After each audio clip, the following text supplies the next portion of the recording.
Bukan berarti dengan banyak anak kita semakin senang, kan nggak selalu seperti itu.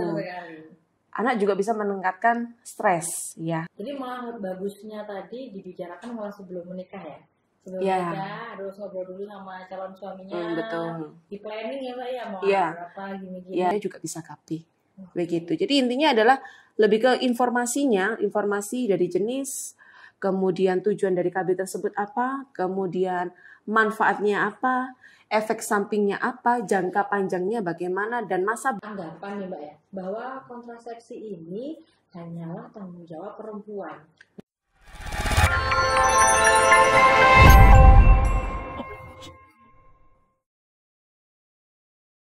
Assalamualaikum warahmatullahi wabarakatuh. Selamat datang di Podcast Sobat Sehat, Rumah Sakit Umum Universitas Muhammadiyah Malang. Ketemu lagi dengan saya Kiki sebagai host pada episode kali ini. Nah, Sobat Sehat sekalian, hari ini kita akan membahas tema yang menarik. Kenapa? Karena berhubungan dengan hari ini tuh hari kontrasepsi sedunia tahun 2025. Jadi kita akan mengulik seputaran tentang kontrasepsi. Nah, tahun ini dunia mengusung tema Your Life, Your Choice. Sedangkan di Indonesia, kita menyesuaikan dengan semangat keluarga berkualitas untuk Indonesia Emas 2045, yaitu kehamilan terencana, keluarga sejahtera. Nah, Sobat Sehat sekalian, hari ini tentunya saya nggak mungkin ngobrol sendiri kan ya. Saya akan memanggil pakarnya nih langsung nih. Saya akan memanggil teman sejawat saya, ya dia merupakan bidan di Kamar Bersalin Rumah Sakit Umum Universitas Muhammadiyah Malang. Dia adalah bidan Rizky Wulan Permatasari, sarjana kebidanan. Halo Mbak Rizky. Halo Mbak Kiki, selamat siang. Selamat siang. Ini panggilannya siapa nih Mbak? Kiki boleh? Rizky boleh? Jadi Mbak Kiki, manggil Mbak Kiki nih. Boleh. Oh, jadi kan Kiki double nih Iya. ya. Kiki. Oke, halo Mbak Kiki ya, Mbak Kiki ya. Nah, Iya. gimana kabarnya nih Mbak Kiki? Alhamdulillah sehat. Alhamdulillah sehat. Ini tadi kita menunggu lama, habis ngapain ya tadi Mbak? Terlalu banyak tindakan. Oh, ini dinas apa nih? Hari ini dinas pagi. Dinas pagi. Sekarang menyempatkan untuk mengobrol bersama sama Mbak Kiki sama Sobat Sehat di rumah untuk membahas tentang KB, ya, KB. keluarga berencana. Karena kita kebetulan ini Mbak ya, kita hari kontrasepsi sedunia. Baik. Jadi kita mau membahas tentang KB ya Mbak Rizky ya. Oke, Mbak Kiki atau Mbak Rizky, aku mau tanya nih pertanyaan yang paling umum dulu. Banyak masyarakat ini berpikir Mbak, kalau kontrasepsi itu hanya untuk menunda kehamilan. Nah sebenarnya apa tujuan utama dari kontrasepsi Mbak Kiki? Baik, tujuan utama dari kontrasepsi sebenarnya seperti temanya ya, tema untuk membentuk keluarga sejahtera. Karena dengan menjarangkan atau merencana kehamilan, itu akan menjadikan keluarga ini lebih sejahtera. Baik secara finansial, secara psikologis, dia akan lebih siap, entah itu dengan jumlah anak yang diinginkan atau jarak antar anak yang diinginkan. Atau bahkan bukan berarti saya kampanye free child ya, cuman kan sekarang lebih gencar untuk free child, jadi itu juga bisa menggunakan dengan kontrasepsi. Nah, setiap rumah tangga ini kan tujuannya atau rencana ke depannya butuh anak berapa, ingin punya anak berapa jarak kehamilannya itu kan berbeda-beda. Nah itu bisa dibantu dengan kontrasepsi, makanya judulnya adalah keluarga berencana. Untuk menuju keluarga sejahtera yang terencana. Oh gitu, berarti dengan kontrasepsi ini kita bisa mengatur jarak kehamilan. Betul. Apa nih, jarak antar anak pertama, anak kedua gitu Mbak? Betul. Oh gitu, terus kalau zaman dulu kan ada yang kayak katanya banyak anak banyak rezeki. Itu gimana Mbak kalau gitu Mbak? Ya tergantung dari setiap keluarga itu sendiri, jadi belum tentu semua keluarga itu dengan banyak anak itu semakin lancar rezekinya. Betul, memang setiap anak membawa rezeki masing-masing, tapi kita harus melihat kemampuan dari finansial diri kita sendiri ataupun kemampuan psikologis. Bukan berarti dengan banyak anak kita semakin senang, kan nggak selalu seperti itu. Anak juga bisa meningkatkan stres, ya. Walaupun setiap anak ini pembawaannya sendiri-sendiri, berbeda-beda begitu. Makanya ada yang baby blues itu kali Mbak. Betul, ya kalau dia tidak siap, apalagi dengan ibu muda, ibu yang memang belum siap untuk mempunyai anak, itu belum siap untuk hamil, dia juga terjadinya baby blues ini lebih tinggi gitu ya. Jadi selain untuk kesehatan anak, kontrasepsi ini juga untuk kesejahteraan ibu itu sendiri, baik terutama secara psikologis, baik fisik maupun psikologis. Dan juga untuk anaknya nanti takutnya kalau terlalu banyak nggak terperhatikan, baik dari segi kesehatannya ataupun juga dari segi psikologis anak. Ya, karena setiap anak kan harus didampingi oleh orang tua, baik dari sosok ayah maupun sosok ibu. Oke. Begitu. Tadi kita membahas tentang ibu muda ya Mbak ya. Ini saya mau tanya juga nih Mbak, kapan waktu yang tepat bagi pasangan muda untuk mulai berkonsultasi mengenai pilihan kontrasepsi? Oke, untuk waktu yang tepat adalah segera setelah pasangan tersebut melakukan kegiatan seksual atau sudah aktif secara seksual. Sebaiknya dengan ikatan pernikahan. Oh iya, ya harus Mbak. Harusnya begitu ya. Baiknya Mbak, harus Mbak. Karena kan dewasa ini banyak sekali kasus kelahiran yang tanpa ikatan pernikahan. Oh, banyak kasus Mbak kayak gitu Mbak? Ya, kebetulan. Jangan ya di rumah, jangan ya. Kebetulan di rumah sakit kami, di rumah sakit kita ini juga menangani beberapa kelahiran tanpa pernikahannya. Kita tidak pilih-pilih ya, tetap namanya ibu hamil kita bantu. Kita tolong supaya selamat baik ibu maupun bayinya. Oleh karena itu, dengan adanya kontrasepsi ini, harapannya adalah bisa bukan menjarangkan ya, merencanakan itu tadi. Jadi kalau dia sudah aktif secara seksual atau sudah menikah atau bahkan mau menikah, itu sudah mulai ada pembicaraan, kita mau punya anak berapa nih? 12? 11, 1 gitu ya. Enggak, kalau 11 12 terlalu berbahaya yang tentunya ya. Mau anak 1, 2 atau 3 gitu ya. Itu pun juga sesuai dengan melihat dengan kondisi kita masing-masing. Kalau misalnya pasangannya saling bekerja, terus terlalu terburu-buru untuk punya anak, nanti anaknya sama siapa, kan seperti itu. Jadi sedini mungkin, iya, segera setelah aktif secara seksual, begitu. Jadi malah bagusnya tadi dibicarakan malah sebelum menikah ya. Sebelum menikah harus ngobrol dulu sama calon suaminya. Betul. Di planning ya Mbak ya, mau berapa gini-gini. Ya, intinya sih dalam naungan pernikahan pastinya. Setelah menikah baru bisa konsultasi kepada dokter gitu. Betul. Boleh ya Mbak? Boleh. Jadi nanti pasangan itu akan tahu berbagai macam jenis KB. Kemudian efek sampingnya, karena KB ini ada yang jangka panjang, ada yang jangka pendek.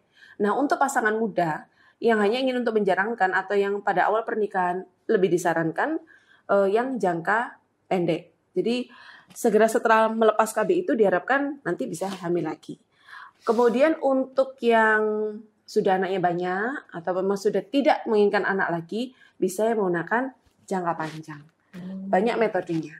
Oleh karena itu memang harus konsultasi, jadi biar tahu jenis KB-nya apa, efek sampingnya bagaimana, dan setiap pasien atau setiap orang tidak selalu cocok dengan jenis KB tersebut. Jadi akan dilakukan screening sebelum melakukan tindakan KB, harus screening dulu, pengetahuan dulu untuk pasiennya apa saja jenisnya, begitu. Jadi berhubungan dengan pengetahuan kepada pasien tentang KB itu Mbak ya. Jadi untuk sebenarnya peran edukasi dari tenaga kesehatan khususnya dari bidan sendiri ya dalam membantu pasangan muda memahami manfaat kontrasepsi Mbak. Itu gimana Mbak? Untuk memberikan informasi yang akurat. Jadi seperti yang saya bilang tadi, jenis KB apa yang cocok, kemudian mungkin ada riwayat tertentu, contohnya kita mau pasang IUD, tapi kalau dia ada riwayat radang panggul atau apa, itu kan nggak bisa juga. Dan bahkan untuk melakukan pemasangan KB atau melakukan tindakan KB itu kita juga ada screeningnya. Sebelum kita melakukan screening, paling tidak ada informasi terlebih dahulu. Jenis KB, tujuan KB-nya mau apa? Itu kan, mau apa tujuan KB-nya? Mau hanya untuk menjarangkan atau memang sudah tidak ingin lagi anak? Nah, itu harus dipahami. Baik untuk pasiennya maupun pasangannya juga. Kedua belah pihak harus setuju. Edukasi di dua-duanya berarti Mbak ya. Dan tidak hanya wanita saja yang KB, pria juga bisa KB. Begitu. Jadi intinya adalah lebih ke informasinya, informasi dari jenis, kemudian tujuan dari KB tersebut apa, kemudian manfaatnya apa, efek sampingnya apa, jangka panjangnya bagaimana, dan masa berlakunya seberapa. Iya, begitu. Jenisnya ada apa aja Mbak di KB ini? KB itu jenisnya ada apa aja Mbak? Ada yang pil. Kalau misalkan untuk hanya menjarangkan, kita bisa pakai pil. Itu hormonal. Jadi ada yang hormonal, ada yang non hormonal. Kalau yang hormonal itu ada pil, ada suntik, ada implan. Kemudian ada juga KB yang dia menggunakan hormonal juga ada. Kemudian untuk yang non hormonal ada yang IUD. Ada juga kontrasepsi mantap. Itu gimana, Pak?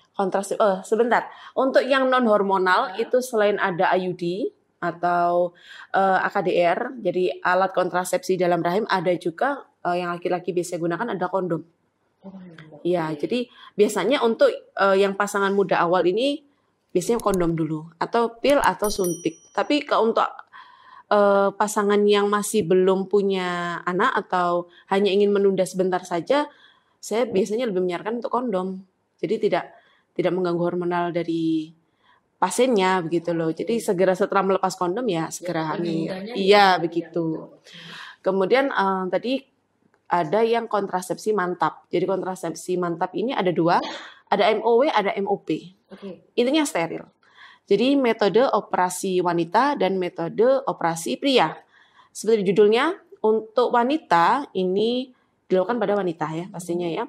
Jadi ada saluran indung telur itu, nah itu nanti kita potong ya. Kemudian begitu juga dengan laki-laki juga dipotong. Bagaimana dengan angka keberhasilannya? Untuk steril tinggi angka keberhasilannya, tapi tidak menjamin 100%. Karena apa? Contohnya hari ini, saya ada pasien, dia dengan MOW, dia sudah MOW tapi bisa hamil lagi. Iya, Mbak? Iya, beberapa pasien saya pernah menemui seperti itu. Yaitu memang sudah kuasa ya. Dan namanya metode kontrasepsi ini kan manusia, yang melakukan manusia. Tetap ada campur tangannya Tuhan kalau sudah ada kegagalan. Betul. Namanya juga 99,9, jadi masih ada kemungkinan 0,1 ya. Itu jadi tapi angka keberhasilannya tinggi begitu karena kan memang sudah daripada yang lain ya, betul. Karena dia langsung dipotong ya Mbak ya, ya. Di pusatnya. Cuman ya untuk pilihan itu memang dengan syarat dan sudah memastikan kedua belah pihak mantap, namanya juga kontrasepsi mantap. Jadi memang harus mantap, sudah mantap. Saya tutup pabrik, begitu maksudnya. Sudah tidak memproduksi lagi, sudah tidak ingin bereproduksi lagi. Itu kita harus memenuhi syarat biasanya. Contohnya bekas SC lebih dari 2 kali. Atau bahkan bekas SC 2 kali, untuk SC yang kedua kita lihat kondisi rahimnya ini kurang bagus, ya sudah. Bisa. Ya, karena melindungi ibunya, kalau dia hamil lagi resiko tinggi. Kita lebih ke melindungi ibunya, ya sudah. Akhirnya dipotong atau di MOW. Begitu juga. Dengan laki-laki juga boleh untuk kontribusi untuk KB dengan kondom ataupun kontrasepsi mantap pria itu tadi.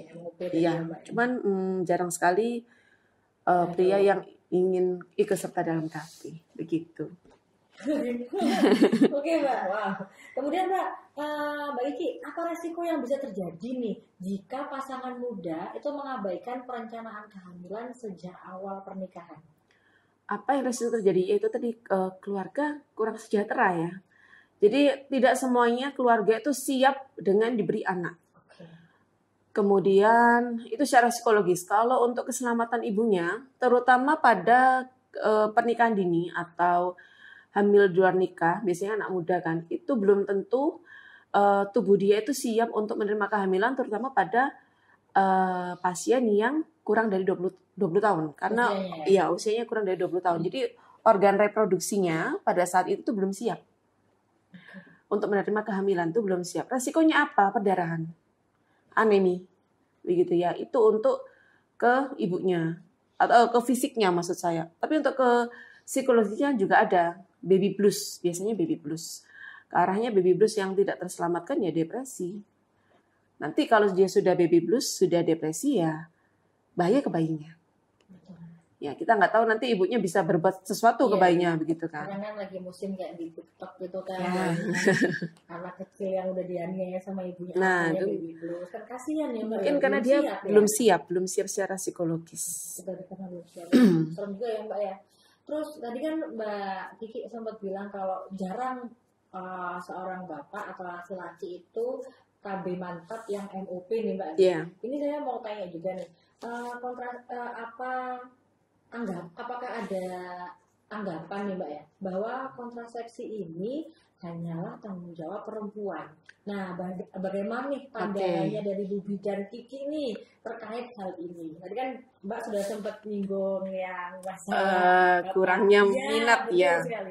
Oke, untuk MOP memang angkanya rendah, ya karena tergantung, mereka menganggap kalau saya operasi nanti nggak bisa gitu kan. Sebenarnya masih bisa, kita kan hanya mencegah keluarnya sperma gitu kan. Nah, untuk yang lainnya masih berfungsi seperti biasa gitu loh. Dan MOP ya itu lagi kembali ke mantap itu tadi. Ya memang kalau sudah mantap ya sudah tidak bisa lagi begitu kan. Tapi yang namanya KB ini adalah tanggung jawab bersama. Namanya kita berumah tangga, ada suami, ada istri, dan keputusan KB baik itu dilakukan oleh istri ataupun suami itu juga atas keputusan bersama. Jadi anggapan yang keliru karena kontrasepsi ini merupakan tanggung jawab keluarga itu sendiri atau keputusan bersama. Keterlibatan laki-laki dalam program kontrasepsi itu penting ya, karena untuk menciptakan kesetaraan gender. Juga meningkatkan kesejahteraan keluarga, ya sama sebenarnya tujuannya ya, untuk mensejahterakan keluarga. Jadi nggak hanya melulu istri yang harus KB. Tapi setiap keluarga mempunyai keputusan masing-masing. Ya, tadi lah namanya KB mantap ya. Harus benar-benar keputusan dari kedua belah pihak. Kan tadi kembali ke logonya Your Life, Your Choice. Oke Mbak, kemudian Mbak saya mau nanya, ini saya juga banyak banget teman-teman saya yang nanya nih, sebenarnya kontrasepsi itu apa bisa bikin mandul ya Mbak ya? Tujuan dari kontrasepsi bukan bikin mandul sebenarnya, tapi kan untuk menjarangkan, menunda. Sebenarnya enggak. Jadi alat kontrasepsi KB itu tidak menyebabkan kemandulan atau infertilitas ya. Jadi kalau ada pasangan yang awalnya menunda, kemudian ternyata kan banyak tuh, kepingin nunda dulu. Akhirnya setelah urusan selesai kepingin punya anak, ternyata nggak punya anak. Iya, akhirnya disalahkan KB-nya. Belum tentu. Kalau memang terjadi ketidakadanya kehamilan, bisa di screening baik dari perempuan maupun laki-lakinya, jadi dari suami ataupun istrinya. Tujuan dari kehamilan ini, dari kontrasepsi ini kan itu tadi kembali untuk memprogram keluarga ini maunya berapa anak atau ingin menunda berapa tahun dulu, seperti itu. Banyak sekali kasus setelah suntik, baik itu 1 bulan atau 3 bulan, nanti beberapa bulan setelah lepas atau bahkan bisa langsung hamil kembali, itu banyak. Jadi kalau ada ketidakhamilan setelah menggunakan KB ya harus di screening, bukan selalu karena bukan karena KB-nya. Ada bahkan juga yang menggunakan IUD atau AKDR itu, tapi jarang ya kalau belum punya anak terus pakai IUD, itu jarang. Itu pun misalkan dari anak pertama ke anak kedua dia menggunakan IUD, baru juga dilepas, nggak sampai haid lagi dia hamil banyak. Jadi tingkat kesuburan pasien ini kan beda-beda begitu loh. Jadi jangan menyalahkan alat kontrasepsinya. Nanti kalau kontrasepsi menyebabkan kemandulan, pada takut KB dong nanti. Jadi artinya kontrasepsi tidak mengakibatkan kemandulan. Bahkan kontrasepsi hormonal itu ada yang digunakan untuk pengobatan. Bisa untuk pengobatan, baik itu dari bentuk pil ataupun dari bentuk suntikan, sesuai dengan resep dokter, tergantung dari keluhannya. Bisa untuk menyembuhkan beberapa penyakit hormonal juga bisa disebabkannya. Kayak endometriosis seperti itu, atau PCOS bisa. Bisa ya Mbak ya berarti ya? Iya, dilihat ininya. Sebentar, di sini PCOS. Iya, benar. Benar Mbak ya, ya, jadi beberapa kontrasepsi juga bisa membantu untuk pengobatan. Jadi saya beberapa kali menemui pasien-pasien dengan gangguan hormonal. Nah itu entah itu dia haidnya terus-menerus ataupun tidak segera haid, itu bisa dibantu dengan hormonal. Nanti ada yang pil, ada yang suntik. Nanti kalau sudah lepas itu nanti dia akan kembali ke siklus yang normal lagi, begitu. Jadi hormonal. Jadi hormonal kontrasepsi yang hormonal juga bisa membantu untuk yang memang ada gangguan di siklus haidnya. Jadi bisa mengobati yang PCOS tadi atau endometriosis. tidak menyebabkan kemandulan. Berarti Begitu. tidak mendokong, jadi jangan mikir aneh-aneh. Iya. Kan ya. Kalau misalnya ternyata setelah dilepas nih kontrasepsinya kok nggak hamil-hamil, jangan nyalain kontrasepsinya, Iya. harus diperiksakan dulu, yang baik yang istrinya ataupun yang suaminya, gitu ya Mbak ya. Oke, Mbak Kiki, terakhir nih, apa pesan dari Mbak Kiki untuk sobat sehat agar berani mengambil keputusan bijak tentang kontrasepsi sesuai kebutuhan keluarga mereka, atau untuk pasangan muda nih yang masih ragu menggunakan kontrasepsi? Oke, pesannya adalah perencanaan keluarga demi kesejahteraan keluarga kita sendiri. Jadi mau dibawa kemana keluarga kita ini, kita mau punya anak berapa, kita mampunya ini bisa berapa, ataupun kita ini inginnya mau punya anak berapa, itu adalah kembali kepada kita sendiri. Jadi disitulah pentingnya untuk keluarga berencana. Judulnya aja keluarga berencana. Karena dengan keluarga yang terencana, dia akan menjadi keluarga yang sejahtera, baik secara fisik, baik secara mental, maupun secara finansial. Entah itu dari segi suami, ataupun istri, dan juga anak. Dengan anak atau dengan keluarga yang berkualitas, anaknya juga pastinya berkualitas. Begitu. Wah, quote of the day nih. Oke Mbak Kiki, ternyata ini pertanyaannya udah saya rangkum banyak sekali. Mbak Kiki, saya terima kasih waktunya untuk hari ini. Baik Sobat Sehat, gak terasa obrolan kita hari ini sudah selesai. Jangan lupa Sobat Sehat sekalian like dulu ya, like, komen, sama subscribe YouTube UMM Hospital. Saya Kiki dan Rizky. pamit undur diri. Wassalamualaikum warahmatullahi wabarakatuh. Dah.